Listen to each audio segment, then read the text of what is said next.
Hello and welcome to हमारा selection. आप हमारे साथ जुड़ चुके हैं एक बहुत ही स्पेशल क्लास में, जहां आज हम बात करने वाले हैं एक बहुत ही इम्पॉर्टेंट एग्ज़ाम जो कि आज जो है वो ख़त्म हुआ है। वो है बिहार अमीन एग्ज़ाम, जो बहुत समय बाद 2019 के बाद 2021 में कंडक्ट कराया गया। तो आज जो इसका पेपर हुआ है 12 अगस्त, फर्स्ट शिफ्ट का जो पेपर हुआ है, आज हम उसका एग्ज़ाम एनालिसिस करने वाले हैं। और साथ ही साथ सबसे इम्पॉर्टेंट बात यह है कि हम आपको उसकी आंसर की भी देंगे, यानी कि हम एग्ज़ाम में आए सारे क्वेश्चंस को डिस्कस करेंगे और साथ ही साथ आपको ये भी बताएंगे कि उसका सही सबसे सटीक आंसर क्या है।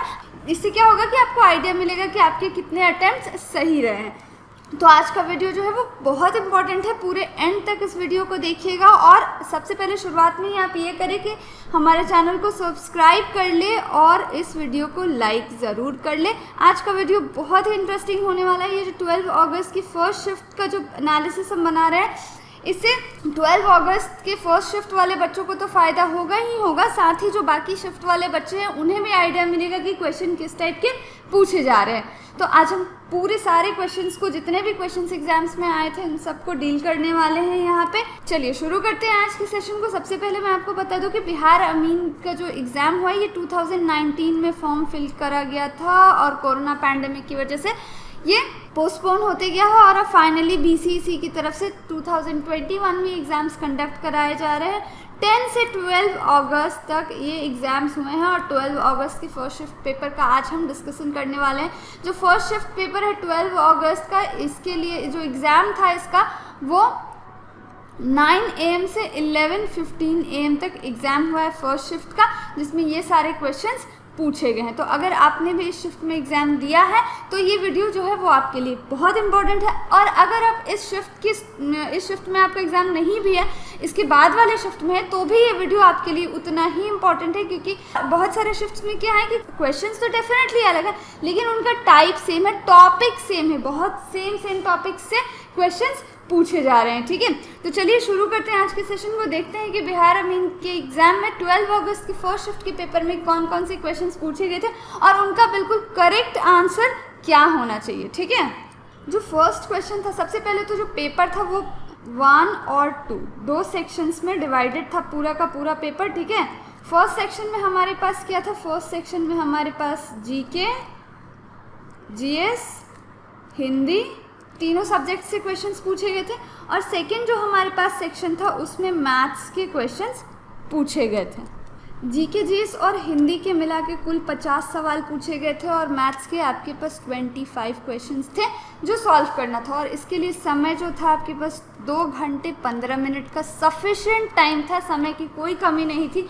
जो ये 50 मार्क्स के जो ये क्वेश्चन था, ये तो ऑब्वियसली सारे क्वेश्चंस जो थे वो ऑब्जेक्टिव थे, लेकिन जीके, जीएस और हिंदी के क्वेश्चंस को सॉल्व करने में बहुत ज़्यादा वक्त नहीं लगने वाला था। मैथ्स के क्वेश्चंस जो थे वो थोड़े बहुत कैलकुलेटिव थे, उनका भी लेवल बहुत ज़्यादा नहीं था। पेपर जो हुआ है उसे हम मॉडरेट लेवल का कह सकते हैं, ना कि बहुत ज़्यादा ईजी था, ना ही बहुत ज़्यादा टफ था। पेपर जो था वो मॉडरेट लेवल का था। चलिए अब डिस्कस करते हैं कि कौन कौन से क्वेश्चंस पूछे गए थे और उनका करेक्ट आंसर क्या होगा। सबसे पहले बात करते हैं जो जनरल साइंस का सेक्शन था, जनरल जो नॉलेज का सेक्शन है, उसमें जो फर्स्ट क्वेश्चन पूछा गया था, फर्स्ट ही क्वेश्चन जो था वो हड़प्पा के बारे में था। ठीक है, क्वेश्चन था कि हड़प्पा के कौन से सिटी में ब्यूरियल साइट्स पाए गए हैं, यानी कि जो जलाने वाले साइट्स थे, फायर ऑल्टर्स थे, वो कहाँ पाए गए हैं, कौन से शहर में फायर ऑल्टर्स पाए गए हैं। तो इसका जो करेक्ट आंसर होगा, इसका करेक्ट आंसर था कालीबंगन। आपके ऑप्शंस में भी कालीबंगन, धोलावीरा, शूटकोटदा, ये सारे ऑप्शंस थे। तो इसका जो करेक्ट आंसर होगा वो होगा कालीबंगन। चलिए आगे बढ़ते हैं नेक्स्ट क्वेश्चन की तरफ। नेक्स्ट क्वेश्चन जो था वो भी हमारा जो था वो हिस्ट्री सेक्शन का ही था। जो नेक्स्ट क्वेश्चन था हमारे पास, ये अजात शत्रु से रिलेटेड था। ठीक है, अब अजात शत्रु आपको पता है कि एंशंट इंडिया में उन्होंने रूल किया था मगध पे। तो सवाल ये था कि अजात शत्रु ने गंगा और सोन के संगम पे कौन से शहर को बसाया था, और इसका करेक्ट आंसर जो था वो होगा पाटलिपुत्रा। इसका करेक्ट आंसर पाटलिपुत्रा। तीसरा सवाल जो पूछा गया था वो था पॉलिटी सेक्शन से। ये सवाल था कि ग्राम सभा जो ग्राम सभा होती है वो ग्राम सभा की मीटिंग कितने साल में कितने बार होती है, यानी कितने महीनों के अंतराल पे होती है। तो जो मीटिंग होती है ग्राम सभा की वो 4 टाइम्स अ ईयर होती है, और तो अगर वो 4 टाइम्स अ ईयर होगी तो 3 महीने पे वो मीटिंग्स कंडक्ट कराई जाती हैं। तो इसका करेक्ट आंसर क्या होगा, 3 मंथ्स। ठीक है, अगला क्वेश्चन भी हमारे पास जो था वो पॉलिटी से ही था। पॉलिटी से क्वेश्चन क्या था कि फाइनेंशियल इमरजेंसी यानी कि वित्तीय आपातकाल जो होता है वो कौन से आर्टिकल में उसकी बात की गई है। तो उसकी बात जो की गई है वो आर्टिकल 360 में उसकी बात की गई। फाइनेंशियल इमरजेंसी आर्टिकल 360 में। ठीक है, आगे बढ़ते हैं अगले क्वेश्चन की तरफ, देखते हैं अगला क्वेश्चन क्या पूछा गया था। अब जो क्वेश्चंस थे वो बिहार जीके से भी बहुत सारे क्वेश्चंस आए थे। बिहार जीके से सबसे पहला जो क्वेश्चन था वो ये था कि धोबी नाच, ठीक है, धोबी नाच ये कौन से स्टेट का फोक डांस है। तो धोबी नाच जो है वो बिहार का है, ऑब्वियसली बिहार का एक फोक डांस है।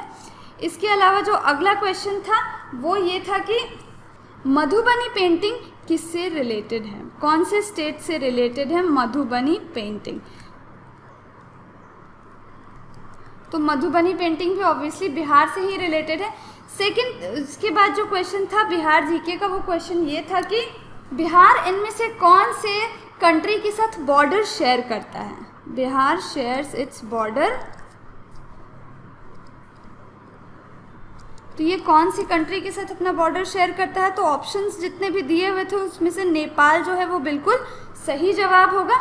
इसके अलावा जो अगला क्वेश्चन था वो था स्वराज पार्टी की स्थापना इनमें से किस लोगों ने की थी। स्वराज पार्टी से सवाल था, स्वराज पार्टी की स्थापना किसने की थी। तो इसका जो सही आंसर था वो था CR दास और मोतीलाल नेहरू। ठीक है, ऑप्शंस में थे, लास्ट वाला ऑप्शन जो था वो ये था, लास्ट या जो थर्ड ऑप्शन था वो था ये CR दास या और मोतीलाल नेहरू। ठीक है, उसके बाद अगला जो क्वेश्चन था वो था कि बिहार और उड़ीसा एज अ स्टेट कब बने। बिहार और उड़ीसा एज अ स्टेट कब बने। तो ये था 1912 में। 1912 में बिहार और उड़ीसा स्टेट बने। तो चलिए देख लेते हैं और सारे क्वेश्चंस को भी। इसके अलावा एक और क्वेश्चन था Udaipur national park, Udaipur national park ये कहाँ है, कौन से स्टेट में उदयपुर नेशनल पार्क है। बहुत सारे बच्चों ने क्या किया कि उदयपुर को राजस्थान का उदयपुर समझ के राजस्थान आंसर कर दिया है, लेकिन ये उदयपुर है, UDAY वाला उदयपुर है, ना कि UDAI वाला उदयपुर है। इसका जो करेक्ट आंसर होगा वो होगा बिहार। और उदयपुर नेशनल पार्क जैसा कोई नेशनल पार्क राजस्थान में नहीं है, ये उदयपुर नेशनल पार्क बिहार के वेस्ट चंपारण में है, उसकी बात की गई थी। ठीक है, आगे और जो क्वेश्चंस थे, एक क्वेश्चन था कि इंडिया का कौन सा स्टेट जो है वो नेपाल, भूटान और चाइना के साथ बॉर्डर शेयर करता है। नेपाल, भूटान और चाइना, 3 कंट्रीज दी गई थी, नेपाल, भूटान और चाइना। तो इसका जो करेक्ट आंसर होगा ये होगा सिक्किम। सिक्किम आपके ऑप्शंस में था, सिक्किम जो नेपाल, चाइना और भूटान तीनों के साथ अपनी बॉर्डर शेयर करता है। ठीक है, चलिए आगे और एक क्वेश्चन था जो इंडियन ज्योग्राफी से था कि उड़ीसा के मयूरभंज में, उड़ीसा में एक डिस्ट्रिक्ट है मयूरभंज, यहाँ पे कौन से ओर पाए जाते हैं। तो यहाँ पे जो करेक्ट आंसर होगा वो होगा आयरन।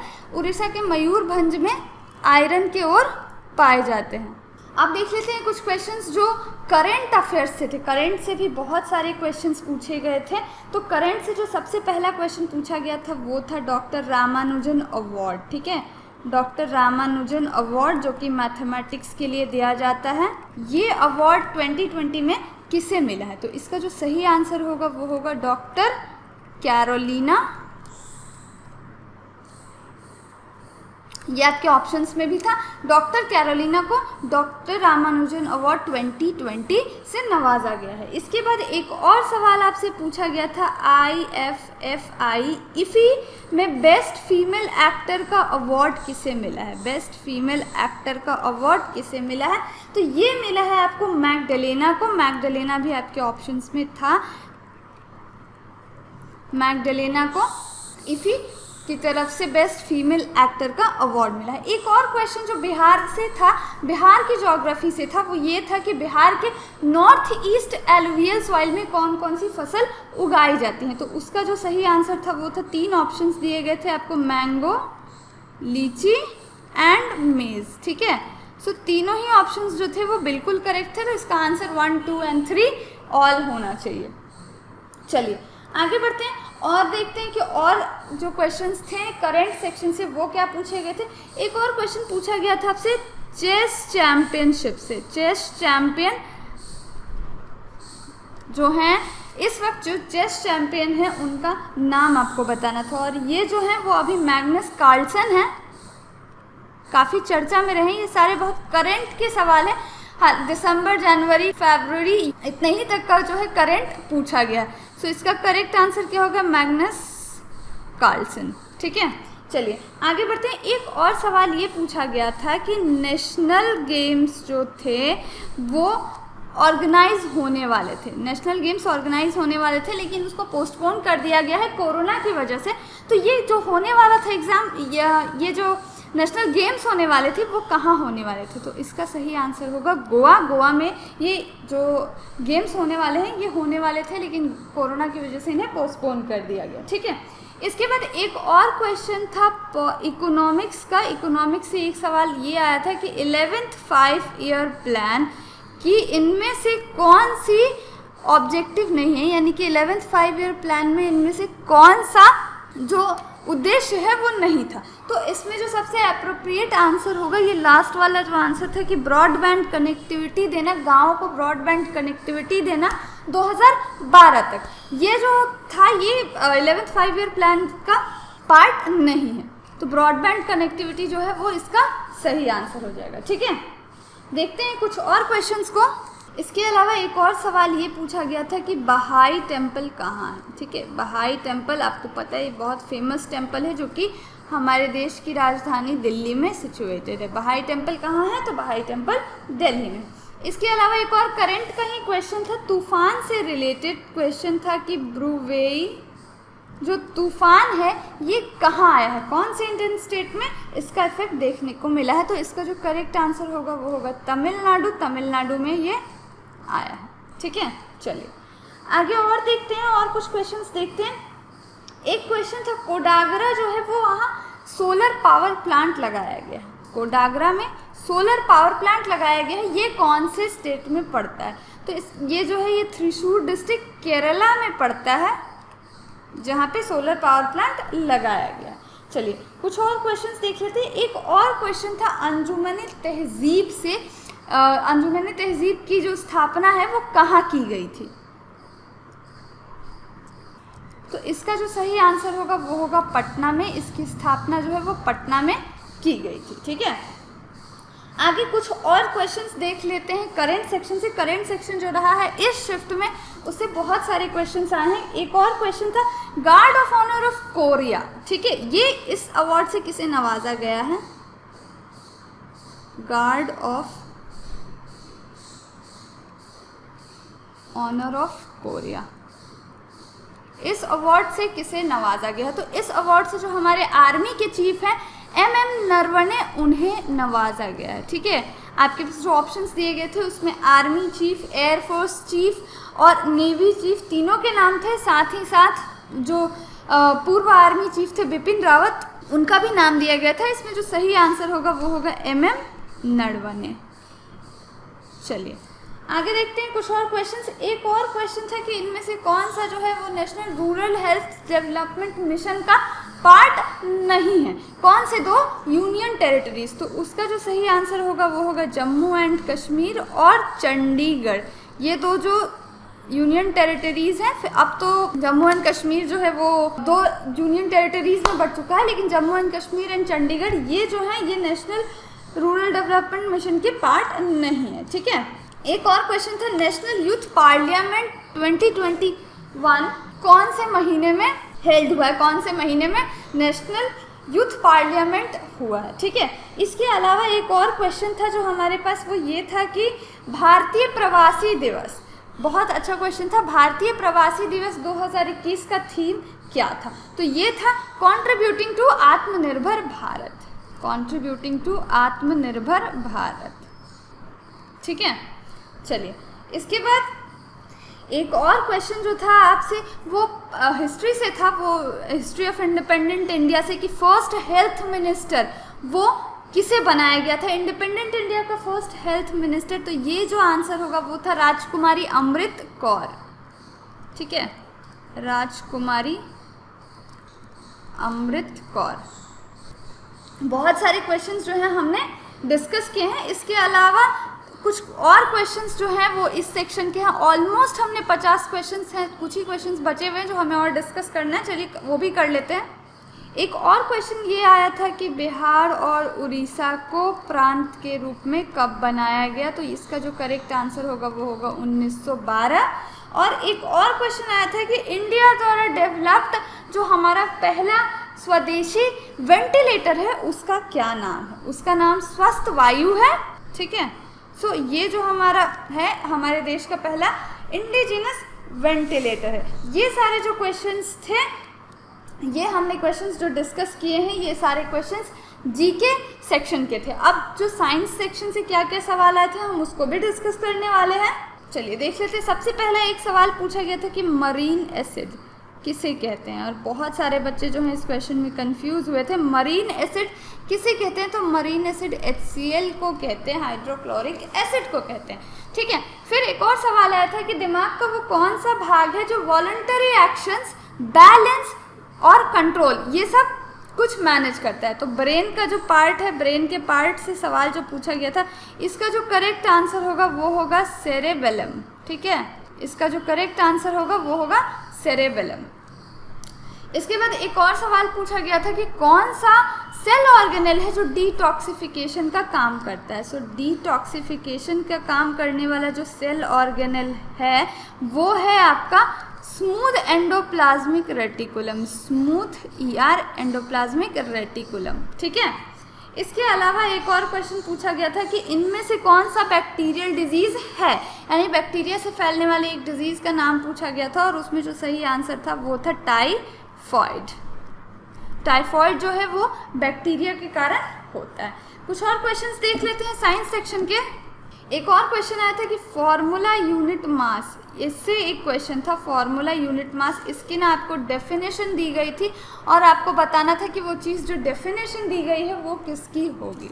सवाल ये था कि sum of atomic mass of all atoms in compound को क्या कहते हैं? तो इसका जो सही जवाब होगा वो होगा formula unit mass, formula unit mass कहते हैं। ठीक है, आगे देखते हैं। आगे एक और क्वेश्चन था ट्रांसफॉर्मर, जिसका आंसर जो था वो ट्रांसफॉर्मर था। क्वेश्चन ये था कि लो करंट को हाई वोल्टेज में, यानी कि लो AC करंट को हाई वोल्टेज से हाई करंट लो वोल्टेज में बदलने वाली मशीन क्या कहलाती है? तो वो कहलाती है ट्रांसफॉर्मर। ट्रांसफॉर्मर का काम होता है हाई वोल्टेज से लो वोल्टेज करना। ठीक है, उसके अलावा एक और क्वेश्चन जो पूछा गया था वो होमोलोगस सीरीज से पूछा गया था। पूछा ये गया था कि होमोलोगस सीरीज में जो उनमें से जो 4 स्टेटमेंट्स दिए हुए थे उनमें से हमें ये बताना था कि कौन सा स्टेटमेंट सत्य नहीं है। ठीक है, उसके अलावा एक और सवाल जो पूछा गया था वो क्रिप्टन का एटॉमिक नंबर पूछा गया था। क्रिप्टन यानी कि Kr, इसका एटॉमिक नंबर कितना होता है? इसका एटॉमिक नंबर 36 होता है। एक और क्वेश्चन जो फिजिक्स से पूछा गया था वो एंगल ऑफ कोइंसिडेंस को लेकर पूछा गया था। एंगल ऑफ कोइंसिडेंस से रिलेटेड एक सवाल आपके पेपर में आया था। ठीक है, सो ये सारे जो क्वेश्चंस थे ये आपके जनरल साइंस, जीके और करंट अफेयर्स सेक्शन से ये सारे सवाल थे। अब हम देख लेते हैं कि मैथ्स का जो पेपर था जो 25 मार्क्स का था वो किस तरह का पेपर था, उसमें क्या क्या सवाल पूछे गए थे। मैथ्स के क्वेश्चंस को डिस्कस करने से पहले देख लेते हैं कि हिंदी सेक्शन से जो क्वेश्चंस आए थे वो कैसे। हिंदी भी जो है वो जनरल इसी सेक्शन का पार्ट है। तो हिंदी में जो सवाल आए थे वो एक तो आपका द्विगु समास आया था। ठीक है, द्विगु समास का उदाहरण आपको देना था। द्विगु समास का उदाहरण था जिसमें नंबर्स होते हैं। द्विगु समास उन्हीं कहते हैं जिसमें नंबर्स होते हैं। जो इसका आंसर था वो था लास्ट वाला जिसमें 9 करके कुछ लिखा हुआ था, वो इसका करेक्ट आंसर था। नंबर्स आने चाहिए द्विगु समास में। ठीक है, अच्छा, उसके अलावा एक और था, 2 मिश्र वाक्य थे, ठीक है, 2 से 3 मिश्र वाक्य थे। आपको एक तो आपको वाक्य दिए गए थे और उसमें आपको बताना था कि इसका मिश्र वाक्य में रूप क्या होगा। दूसरा एक और क्वेश्चन था जिसमें 4 वाक्य दिए हुए थे और आपको बताना था कि इसमें से मिश्र वाक्य कौन सा है, ठीक है। उसके अलावा एक हमेशा की तरह अलंकार से क्वेश्चन आया था। अलंकार, ये अलंकार से जो क्वेश्चन आया था, क्वेश्चन ये था कि मोहे चंद्र सा खिलौना दी है, मैया मोहे चंद्र सा खिलौना दी है। तो इसमें पूछा था कि जो अलंकार है वो कौन सा अलंकार है, तो इसमें रूपक अलंकार का इस्तेमाल किया गया है इस वाक्य में। इसके अलावा एक और शुद्ध वाक्य करने आया था, जो आपको पहचानना था कि इसमें से शुद्ध वाक्य कौन सा है। और एक और जो था वो क्रिया थी, ठीक है। सवाल था कि एक वाक्य दिया हुआ था मुझे कि वह खाकर सोने चला गया, या इसी तरह का कोई एक सेंटेंस था और आपको बताना था कि क्रिया कौन सी क्रिया यहाँ दिखाई दे रही है, यहाँ इस्तेमाल की गई है। सो ये सारे जो क्वेश्चंस थे वो आपके हिंदी के सेक्शन से थे। अब मैथ्स के सेक्शन को भी डिस्कस कर लेते हैं। अब बात करते हैं मैथ्स के सेक्शन के, जिसमें कुल 25 क्वेश्चंस पूछे गए थे। मैथ्स से 25 क्वेश्चन पूछे गए थे। क्या क्या क्वेश्चंस थे देख लेते हैं। ज्योमेट्री सेक्शन से 2 सवाल पूछे गए थे, ठीक है। ज्योमेट्री सेक्शन से 2 सवाल पूछे गए थे। सबसे पहले तो एक ये सवाल था, आपके पास एक त्रिभुज दिया हुआ था और इसमें पूछा गया था, ये त्रिभुज है एक्स वाई जेड, ये त्रिभुज दिया गया था और इसमें से कहा गया था ये क्या है, वाई एन, एन जो है ये माध्यक है और ये क्या है, एक्स एम माध्यक है और ये बिंदु है, ठीक है। और ये जो है ये इसकी लंबाई दी गई थी 24 सेंटीमीटर और इसकी लंबाई आपको बतानी थी। ये सवाल था एक त्रिभुज से और एक और सवाल था वृत्त से। इसमें क्या था कि एक आपको जीवा यानी कि कॉर्ड दी गई थी, ये है सेंटर और ये है ये दूरी। सो ये दूरी हमें पता थी, ये दूरी ये हमें पता था, व्यास हमें निकालना था, ठीक है। व्यास नहीं, त्रिज्या आर हमें निकालना था। तो ये जो 2 क्वेश्चंस थे ये ज्योमेट्री सेक्शन से आए थे। इसके अलावा क्या क्या सवाल आए थे, एसआई और सीआई दोनों से एक एक प्रश्न पूछे गए थे। हालांकि जो क्वेश्चंस थे वो काफ़ी इजी थे, बिल्कुल भी घुमावदार या टफ नहीं थे, डायरेक्ट क्वेश्चंस थे। इसमें 2 साल का आपको सीआई निकालना था, बताना था कि 2 साल का सीआई कितना होगा। और एसआई वाले क्वेश्चन में आपको प्रिंसिपल निकालना था, एसआई दिया हुआ था और प्रिंसिपल निकालना था, ठीक है। फिर एवरेज से एक क्वेश्चन था। एवरेज में ये सवाल था कि जया और एक और कोई बंदा या बंदी था जिसकी सैलरी का एवरेज दिया गया था और एक तरफ और 3 लोगों की सैलरी का एवरेज दिया गया था और पूछा ये गया था कि जब 5 की सैलरी का एवरेज कितना होगा, ठीक है। तो काफ़ी इजी सवाल था। एक सिंप्लीफिकेशन का क्वेश्चन था, बहुत ही इजी लेवल का सिंप्लीफिकेशन था, ठीक है। सिंप्लीफिकेशन का भी एक सवाल था, बहुत इजी था सिंप्लीफिकेशन। रेशियो का एक सवाल था कि कोई आर्टिकल्स हैं, 2 आर्टिकल्स, उनका रेशियो जो है वो गिवन था और उनमें से 5-5 घटा दिया जाता है तो एक नया एवरेज निकलता है, तो आपको वो उसमें से छोटी संख्या बतानी थी, ठीक है। अब आगे बढ़ते हैं। एक और सवाल था एमपी और एसपी का। एमपी और एसपी का, एमपी आपको दिया हुआ था और कुछ % डिस्काउंट देने पर एसपी आपको बताना था, ठीक है। एक और सवाल था सीपीएसपी का, सीपीएसपी आर्टिकल्स का। सीपीएसपी आर्टिकल्स का सवाल ये था कि कुछ सामान खरीदने पर 3 आर्टिकल्स का लॉस होता है तो फिर आपको एसपी कैलकुलेट करना था, ठीक है। फिर एक और सवाल आपसे परसेंटेज से भी पूछा गया था। परसेंटेज से सवाल ये था कि अगर पेट्रोल के प्राइस में क्या होती है कि 20% का इंक्रीज़ हो जाए तो कंजम्पशन को कितने % से डिक्रीज़ करना चाहिए ताकि एक्सपेंडिचर जो हो वो बराबर रहे। अच्छा, एक और क्वेश्चन जो था आपका टाइम एंड वर्क से था, जो एफिशिएंसी से रिलेटेड था, ठीक है। सवाल ये था कि ए जो है वो 20 दिन में किसी काम को करता है, ए जो है वो 20 दिन में कोई काम करता है और बी जो है वो ए से 25% ज़्यादा एफिशिएंट है, तो बी उस काम को कितने दिनों में कर लेगा। इसका जो आंसर है वो 16 आया था, ठीक है। इसके अलावा एक और क्वेश्चन जो था वो पाइप्स एंड सिस्टर्न्स से था। पाइप्स एंड सिस्टर्न्स से सवाल ये था कि एक पाइप जो है वो एक टंकी को इतने निश्चित घंटों में भरती है और जब वो लीकेज के साथ भरती है तो इतना समय लगता है। ये दोनों समय हमें दिए गए थे और हमसे ये पूछा गया था कि अगर नल बंद हो तो लीकेज जो है वो पानी को कितने देर में निकाल के हटा देगा। तो इसका जो आंसर आया था वो 48 आया था, 48 48 घंटे। अच्छा, जो 2 क्वेश्चंस थे ना आपके, एक क्वेश्चन जो था वो ट्रेन का था, ठीक है। ट्रेन का जो सवाल था ये थोड़ा सा ट्रिकी था। सवाल ये था कि एक ट्रेन जो है वो एक ट्रेन है, उसकी लंबाई दी गई थी और एक प्लेटफॉर्म की लंबाई भी दी गई थी। दोनों ट्रेन जो है वो प्लेटफॉर्म को 39 सेकेंड में पार कर जाती है। और फिर दूसरा केस क्या दिया गया था कि वही ट्रेन एक दूसरी और लंबाई वाली ट्रेन को 11 सेकेंड में, दोनों ट्रेन जो है एक दूसरे को 11 सेकेंड में पार कर जाती हैं और दोनों एक दूसरे की विपरीत दिशा में चल रही हैं। तो ये जो दूसरी वाली ट्रेन थी ना, इसका आपको इसकी आपकी गति बतानी थी किलोमीटर पर आवर में। तो इसका जो आंसर था एग्जैक्ट तो मुझे नहीं याद, पर आई थिंक 238 या ऐसा ही कुछ आंसर आया था, 238 या 248 ऐसे ही करके कुछ आंसर आया था, ठीक है।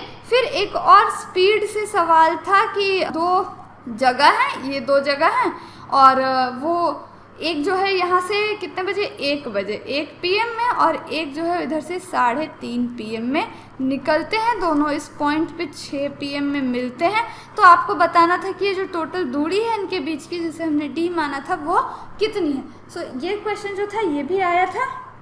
इसके अलावा बोट एंड स्ट्रीम से भी एक सवाल पूछा गया था जो काफ़ी इजी था। बोट एंड स्ट्रीम से जो सवाल था वो इजी था। आपको बोट की स्पीड और स्ट्रीम की स्पीड दी गई थी और आपसे पूछा गया था कि कुछ दूरी दी गई थी अपस्ट्रीम के लिए और कुछ दूरी दी गई थी डाउनस्ट्रीम के लिए, कितनी दूरी तय करने में समय कितना लगेगा, ठीक है। एक और क्वेश्चन जो था वो एवरेज स्पीड से भी पूछा गया था। उसके अलावा कुछ और क्वेश्चंस पूछे गए थे जो कि बहुत ज़्यादा लेंदी नहीं थे, टफ नहीं थे, बिल्कुल क्वेश्चन जो थे वो मॉडरेट लेवल के थे। हाँ, एक और मेंसुरेशन से कुछ क्वेश्चंस पूछे गए थे जिन्हें मैं डिस्कस कर देती हूँ अभी। अब मेंसुरेशन से जो एक क्वेश्चन था वो एक शंकु दिया गया था और इसका वॉल्यूम आपको निकालना था, ठीक है। ये वॉल्यूम निकालना था। और एक और जो सवाल मेरे पास था वो था ये घनाभ, एक घनाभ था और इसका कुल क्षेत्रफल निकालना था। इसे आप 2LB plus BH plus LH करके फॉर्मूला लगा के भी इसका निकाल सकते हैं आसानी से। सो ये सारे थे आपके मैथ्स सेक्शन के क्वेश्चन। ओवरऑल पेपर जो था वो मॉडरेट था, बहुत टफ नहीं कहा जा सकता। करंट से बहुत ज़्यादा पढ़ने की आवश्यकता थी क्योंकि पुरानी चीज़ें बहुत ज़्यादा नहीं पूछी गई हैं। करंट से जो सवाल थे उनका बहुत अच्छा खासा रोल रहा है इस एग्ज़ाम में, ठीक है।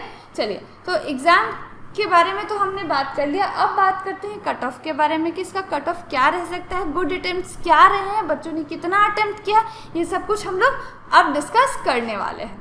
ये जो आप स्क्रीन पे देख रहे हैं ये क्या है, ये अमीन का कट ऑफ मार्क है। जो कट ऑफ रहने की उम्मीद है वो लगभग इतने ही रहने की उम्मीद है। अनरिजर्व्ड के कट ऑफ की बात करें तो 64.25, अनरिजर्व्ड फीमेल की बात करें तो 58.20।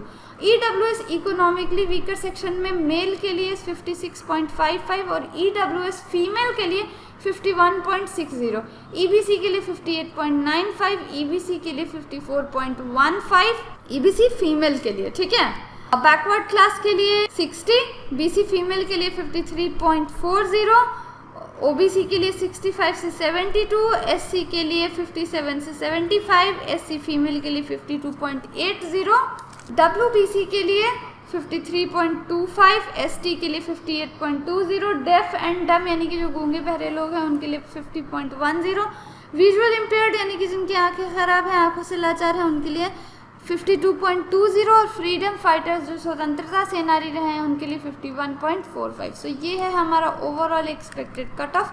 कट ऑफ जो है वो इसी के आसपास रहेगा, 1 या 2 नंबर ऊपर नीचे हो सकता है, लेकिन जो रेंज रहेगा वो इतना ही रहेगा, ठीक है।